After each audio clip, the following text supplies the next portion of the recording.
Before the heaven and the earth came to existence, what was I?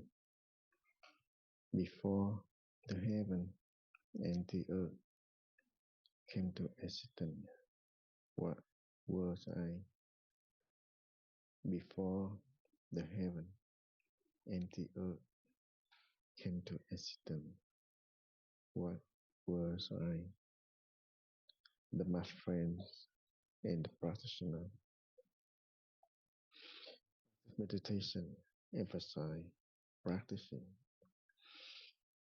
We practice, but we always have so many abstraction of practice, like the accumulate karma, the habit karma, the attachment, and the ignorance.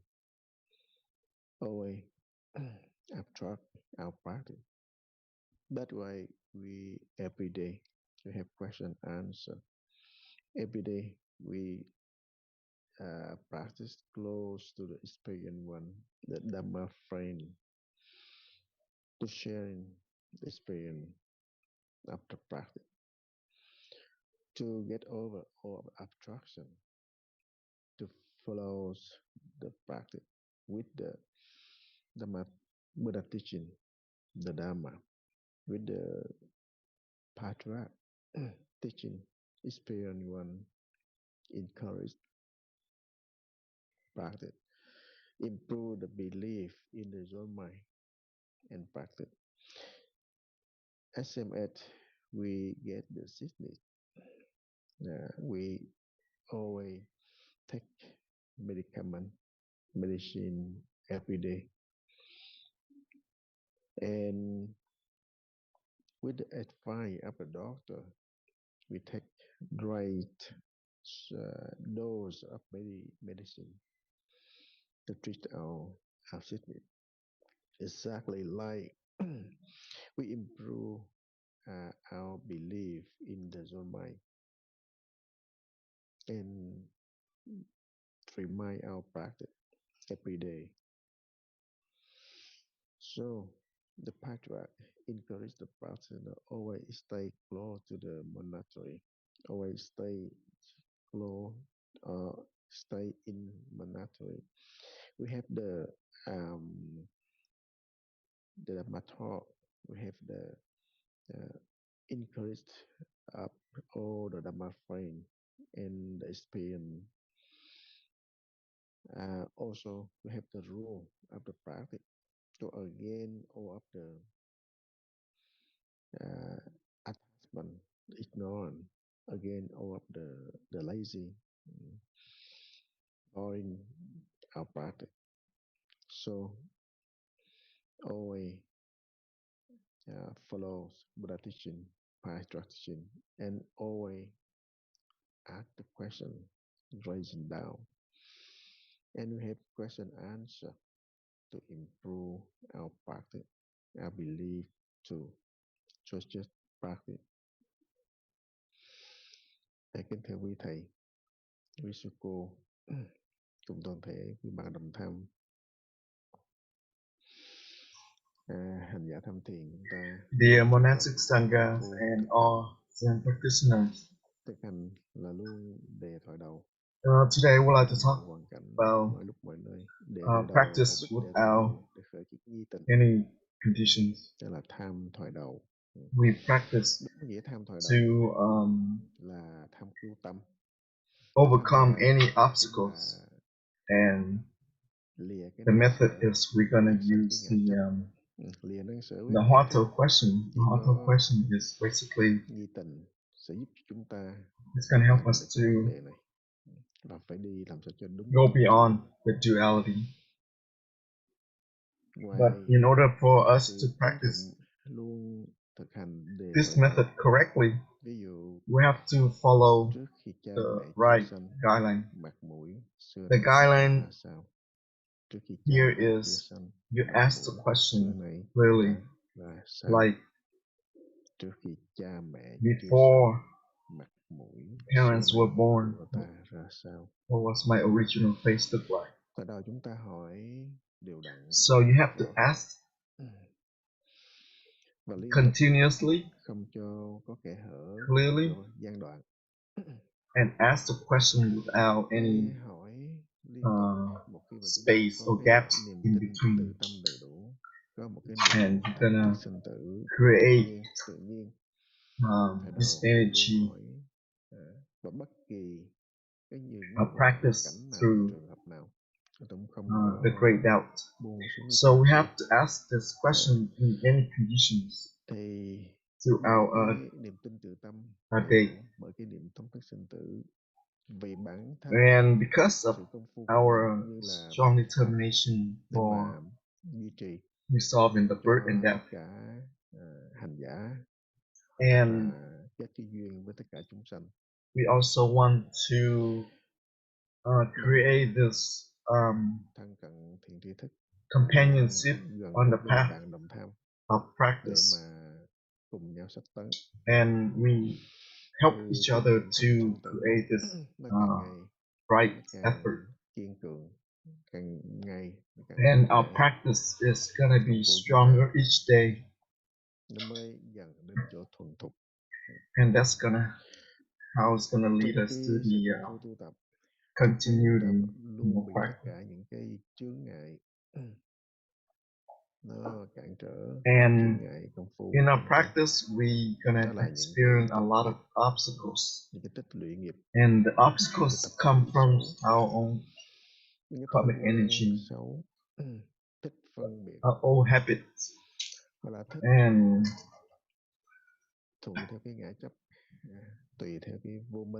and we also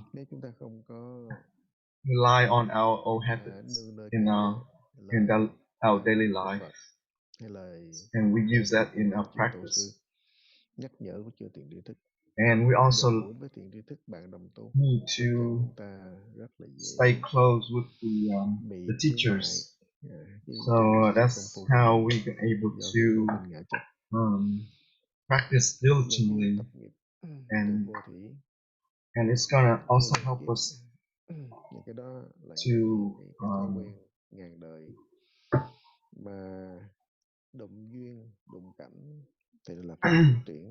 and also our karmic energy or our old habits, not only in this life but many lives before. It also affects our practice, and is continue to drag us into all these obstacles. And if we don't have this skillful listening to the teaching, then we need to continue come to the practice. So that's how we're able to help ourselves to have this wisdom mind.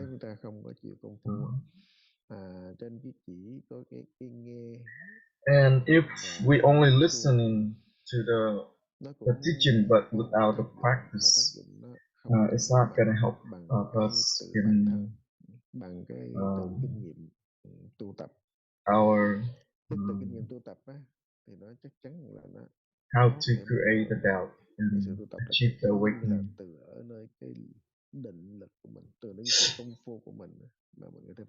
So we practice this to help us to overcome all the obstacles, and especially our self-attachment, and how to deal with our ignorance.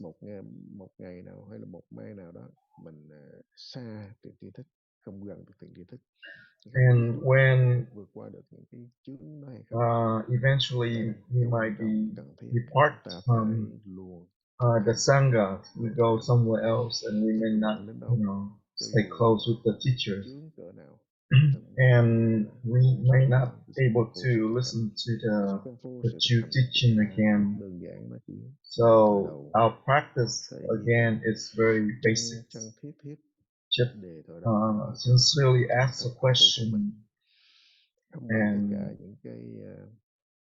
ngã chấp vô minh nó chi phối.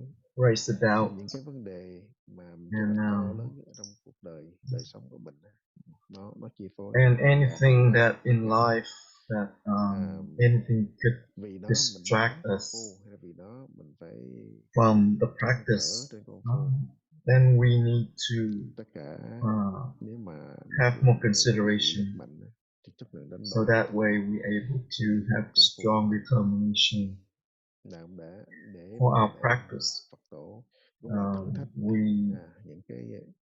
những cái chướng ngại của chính mình.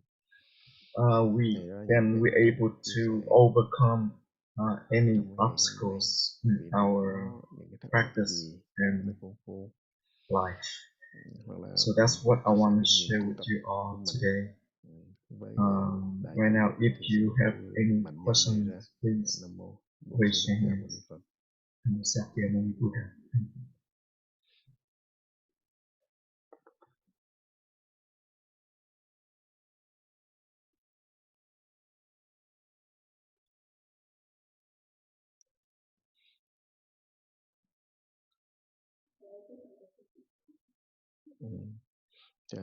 Mời Kim Yến.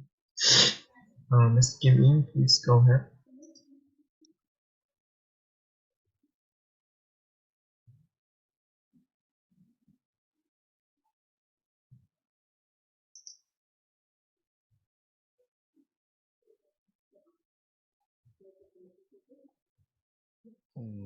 Bỏ nó máy nói, mở máy ra nói, mở mic ra nói.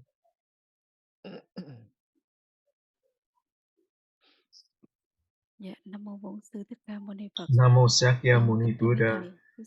Dear monastic sanghas and all the Zen practitioners. Dạ, thưa thầy là Dear thầy, I would like to ask you this question about the question about yesterday. I asked for one of the nuns, and she has difficult in correct her practice, and she said that according to the Zen Master Li Kuo, waiting, asking a question and look at the question at the same time. Sư cô nói là cái vấn đề mà sư cô thắc mắc ở đây là her question, her concern khi sư cô nhìn đó thì wondering is when she look at the Huatou question, cái vấn đề thắc mắc mà đôi lúc á, cái vấn đề này, always cái consider thắc mắc on này this nó không thể là curiosity or sư cô muốn hỏi là the công phu như vậy thì wondering. có là đúng hay chưa, thì con If xin she thầy phải stay focused on that wondering, cái nhìn và khám lại đầu. Con xin cảm ơn thầy. What's the difference between consider the Huatou question and look at the Huatou question? Vấn đề khó đó là chúng ta So in this practice, if we don't practice correctly, so in the 10 guideline, cái đầu tiên là phát ngã chấp vô sở đắc, vô sở and the first one is mà phần lớn chúng ta thường hay mắc phải get rid of the self attachment. là hành trên cái sở cầu. We practice based on our something to gain, something to seek, something to fear. Most of it we get stuck in this state. So we have to distinguish between the skeptical doubt and the true doubt or the great doubt. So right now, when we say asking the question, most of us we still in the pre-Huatou, but not post-Huatou. And that's why we not practice correctly, and we so we have to have the self-realization. And how can we understand this self-realization?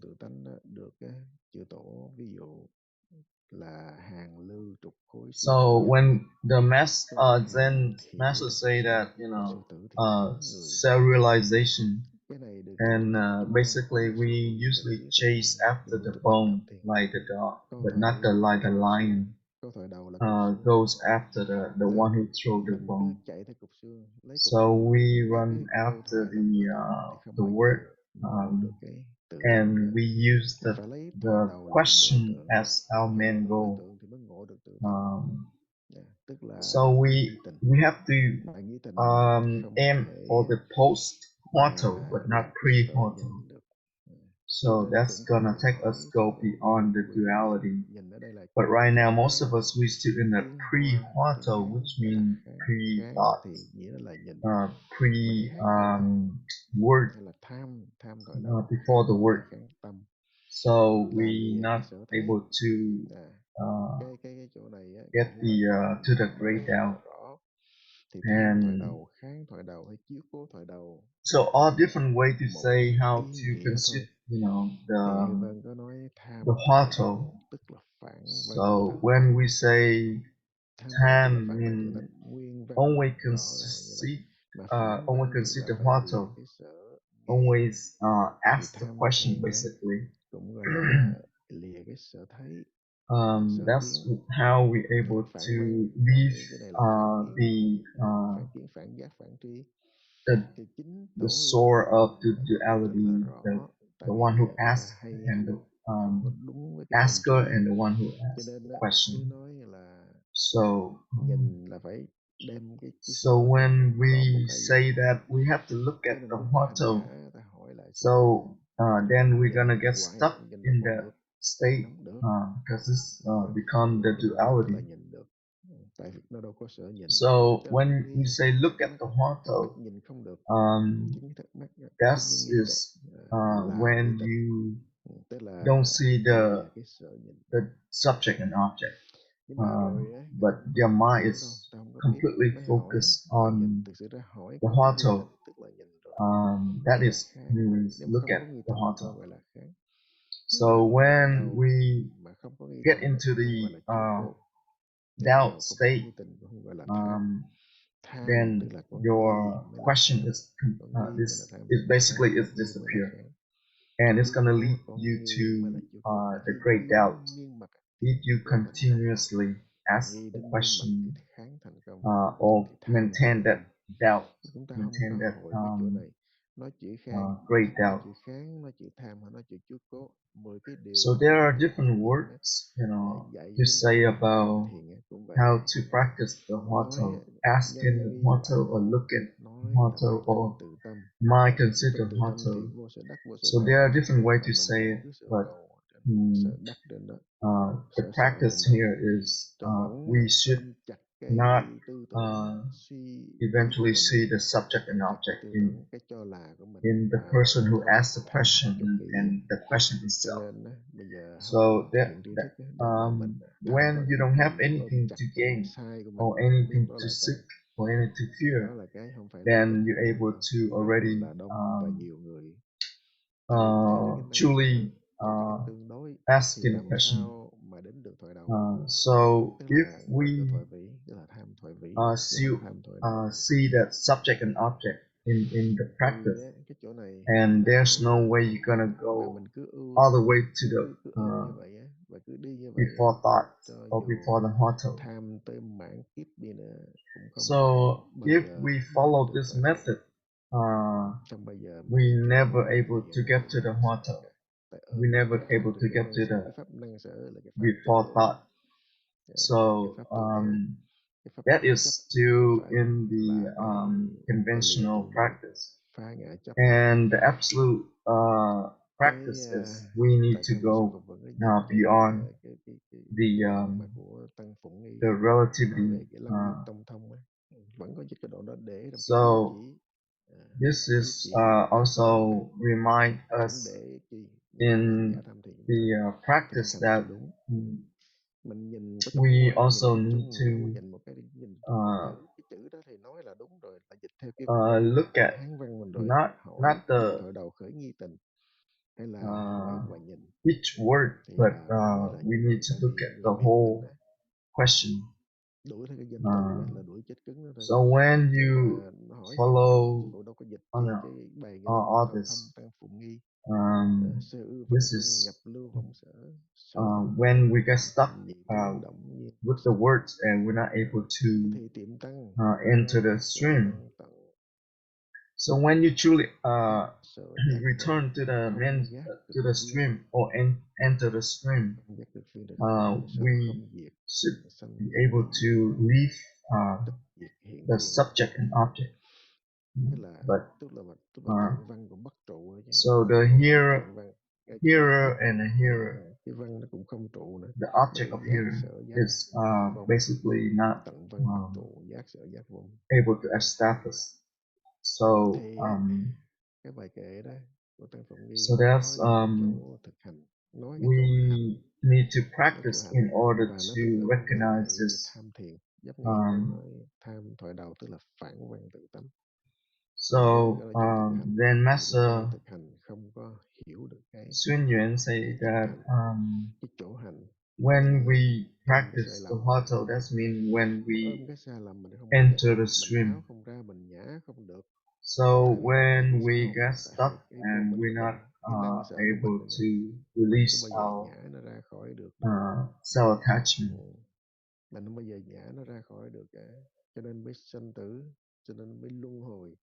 and we not able to let go, that's why we still in this cycle of birth and death. We're not able to let go.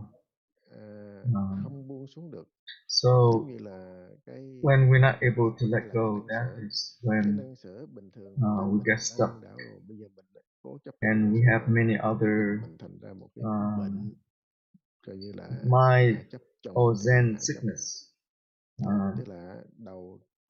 And we had many other layers of knowledge, or the so-called the head create another head. So so how can we do this?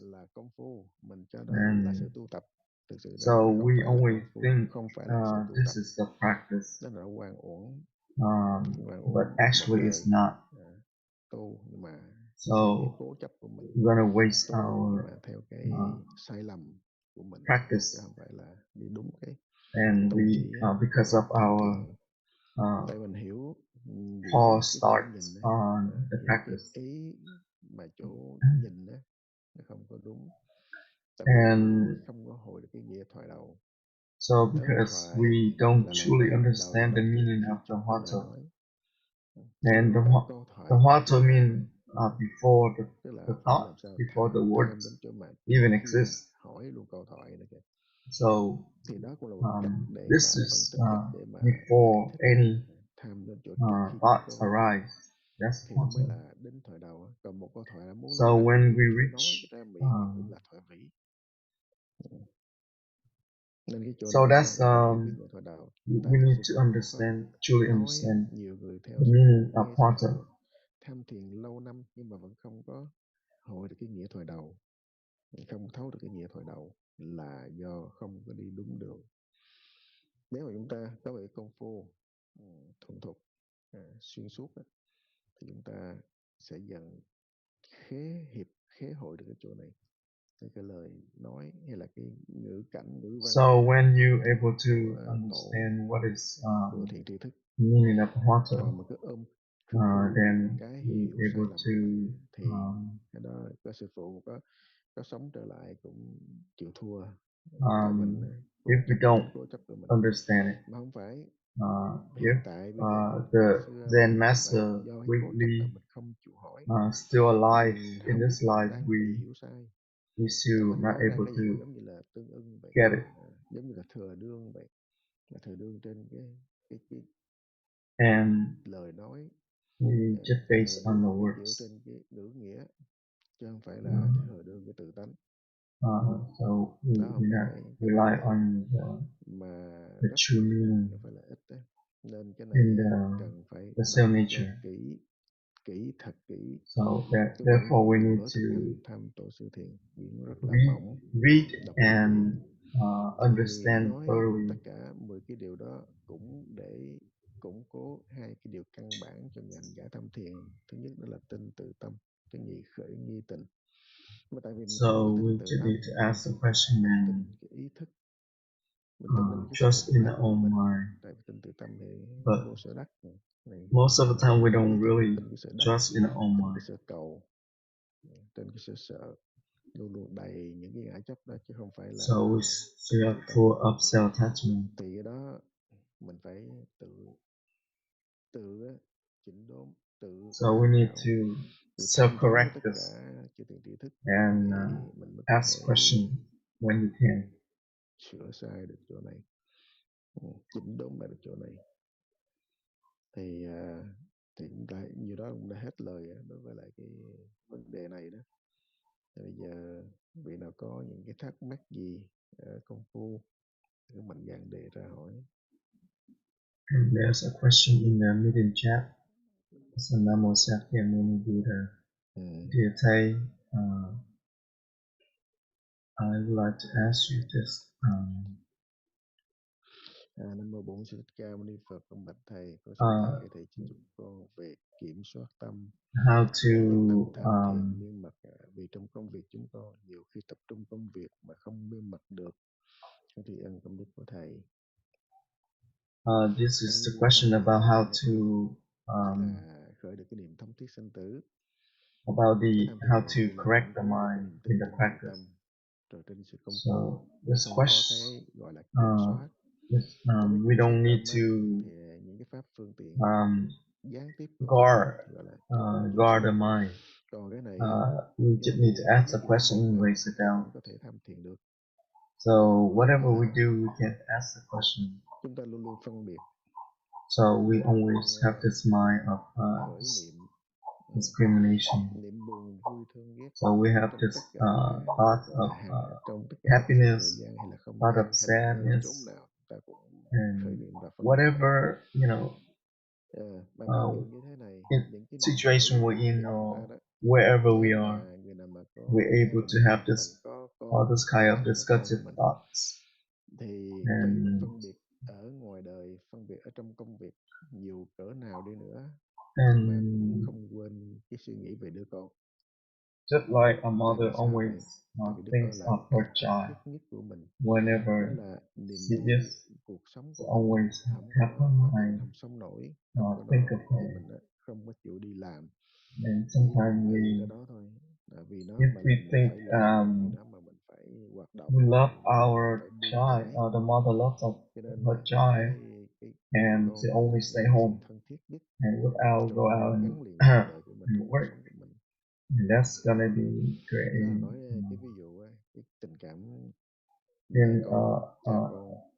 a huge problem. So basically, this is just an example, the relationship between mother and a child. So that's how we should establish our question. And ask the question. Always consider the question. So when you have full trust in your own mind, then you're able to practice. And this is how you able to create more trust. And nghĩa là quen thuộc. Thực hành đây nghĩa là thân thuộc, thân thiết, gọi là chân thiết luôn.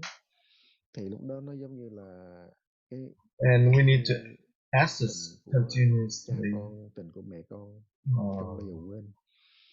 Cho dù mình bận cỡ nào mình làm. It doesn't matter how busy you are, khi mà có think cái about vấn đề gì đối với con cái mình thì mình có thể đâu có thể mà buông xuống about her children. Quăng bỏ xuống hết.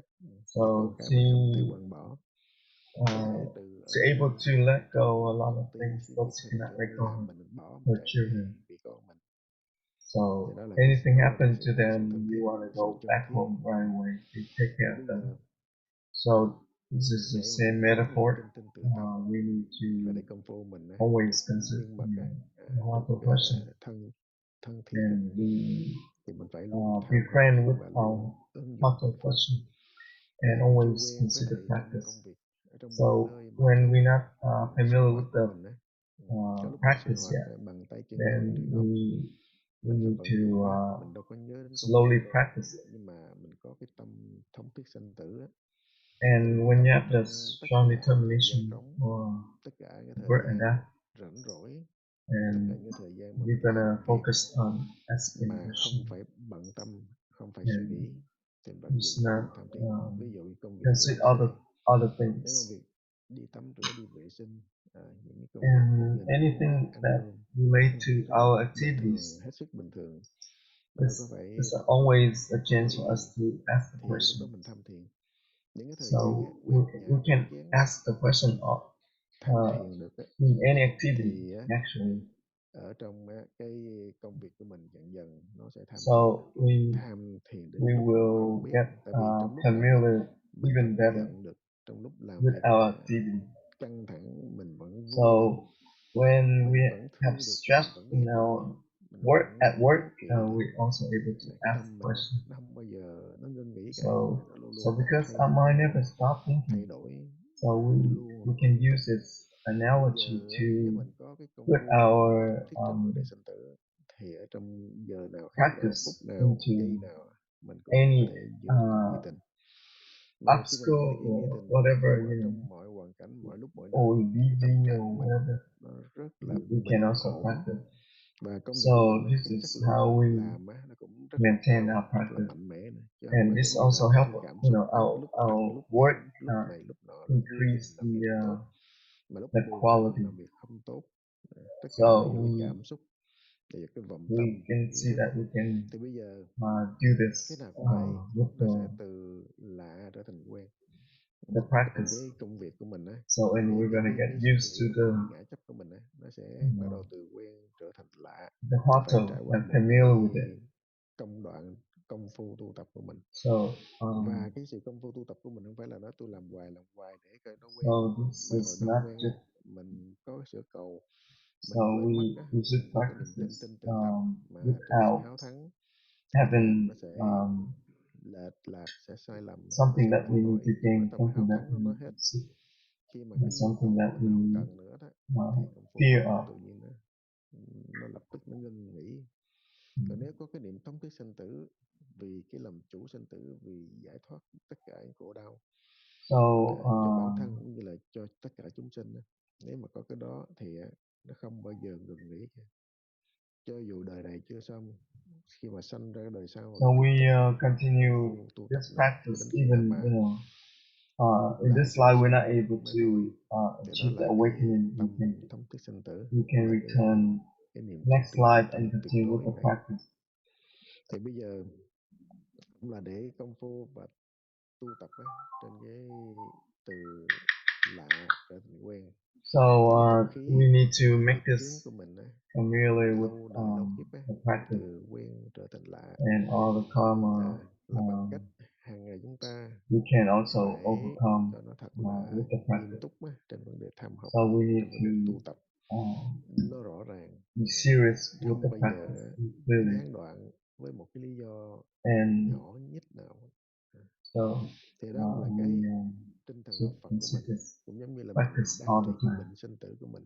We Cái bệnh hiểm cure nghèo của our mình, own mình phải sickness. nương nơi thuốc, mình phải luôn gặp bác sĩ vậy.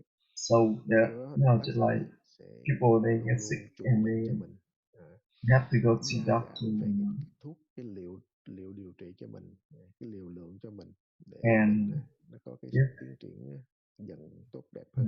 you're able to Thì thiện tri thức, maintain bạn this, đồng tu, you're able to heal lời your của Phật dạy, the lời của chư tổ, samsara. sách tấn, đều là những phương thuốc, đều là những cái sự nhắc And the nhở, teaching những cái sự from the teacher thức will tỉnh mình, encourage tháo us gỡ những cái for the chấp practice. tâm mắc kẹt của mình, để cho công phu của mình nó dần từ lạ trở thành quen. And Thì đó là những cái chứ không phải là để kiểm soát, unfamiliar to familiar thực sự ra không phải là with kiểm the soát, practice. mà phải luôn siêng năng chăm chỉ. So we need Và to chúng ta create cũng có nói tham thiền thực sự tham thiền không có bí quyết gì cả, So chỉ cần there's thanh sanh tự thiết, thống thiết trên vấn đề sanh tử, ý we thức được cuộc have đời to này just đầy have to sự strong biến tạo, determination đời này for the practice. toàn là mộng Doesn't matter what.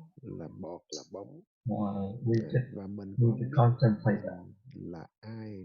Life is Thân này impermanent. rồi cũng sẽ hủy hoại, tứ đại We have này rồi cũng experienced sẽ vô birth and tận death tích all thiêu the diệt time. thành tro. We're gonna Cái xã hội của die, nó reborn, biết thuộc and về đạo này. continue Cho nên endlessly. nếu mình ý thức được vấn đề So lớn đó, thấm về cái sinh tử đó, thì mình we phải have to cần nỗ continue. lực hơn nữa trên vấn đề We need tu học. to strive Thì practice. đó là có vài lời để mà Yeah, that's what I want to share. bây With giờ chúng ta everyone. hết We giờ. are run out of time. Thank you, everyone. Okay. Rồi, xin chào hết tất cả. Nam mô Bổn Sư Thích Ca Mâu Ni Phật.